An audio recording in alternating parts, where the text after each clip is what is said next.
I'm today in front of me Honor 50 and I'll show you how to change notification sound on this device. So first you should go into the settings application and then tap here on the sounds and vibration.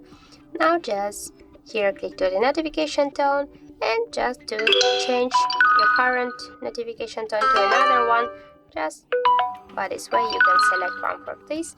Also you can here select from the music on your device the new notification sound, and just to save the changes go back, and here you can see that we just successfully changed our notification sound to the flash one.